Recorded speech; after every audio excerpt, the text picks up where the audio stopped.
Hey everyone, welcome back to our channel. You know that feeling when you've spent way too long scrolling, like your brain is turning into mashed potatoes? Today, we're diving into a topic that's affecting more and more people every day. Brain rot. Okay, brain rot isn't a medical term, but it perfectly describes that foggy feeling we get from spending too much time online, you know? That shortened attention span, the difficulty thinking clearly. It's a real struggle. So let's unpack this. Explore why scrolling can be so addictive, and most importantly, how to reclaim our mental clarity. Let's get this show on the road. So, what are we talking about when we say brain rot?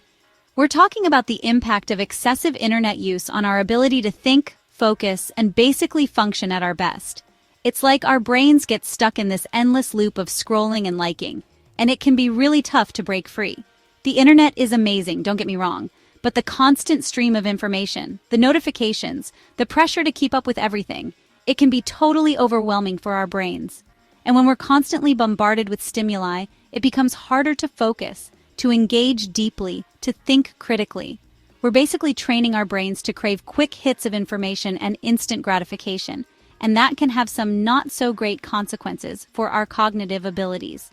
We might find it harder to concentrate on tasks, to remember things, to be present in the real world. It's like our brains are being rewired, and not necessarily in a good way.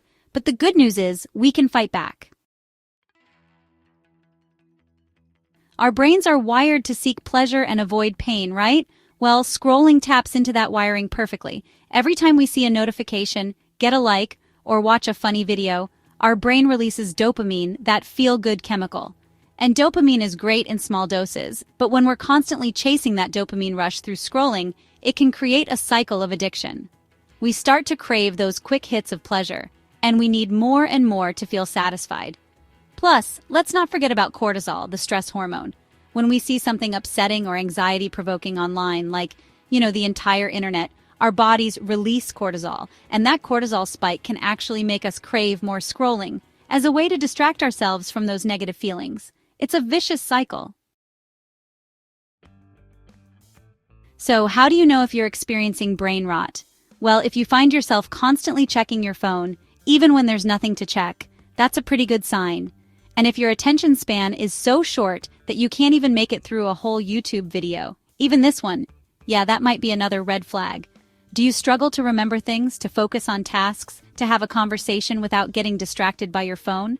That's the thing about brain fog. It creeps into every part of your life.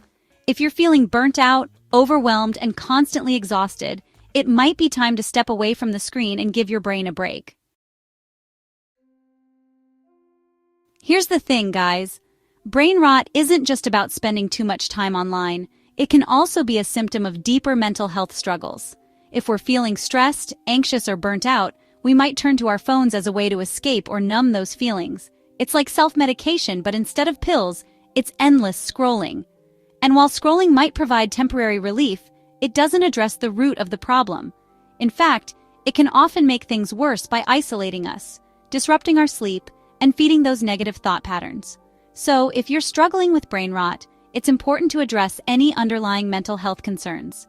Talk to someone you trust, seek professional help, and remember that you're not alone in this.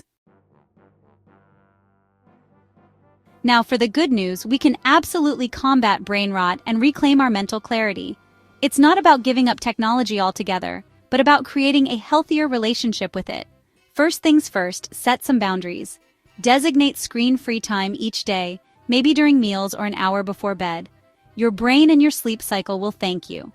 Engage your brain in different ways. Read a book, have a conversation, go for a walk in nature, anything that doesn't involve a screen. You'll be amazed at how refreshed and energized you feel. And speaking of energy, exercise. It's not just good for your body, it's amazing for your brain too. It increases blood flow, boosts brain function, and helps clear out those cobwebs.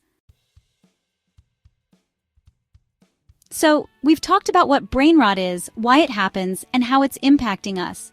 But more importantly, we've explored ways to combat it and reclaim our mental clarity. Remember, it's about finding a balance, setting boundaries, and prioritizing our mental well-being. We'd love to hear your thoughts in the comments below. Have you experienced brain rot? What strategies have you found helpful in combating it? Let's continue the conversation down there. Thanks for watching. Don't forget to like, share, subscribe, and turn on notifications to stay updated on future videos.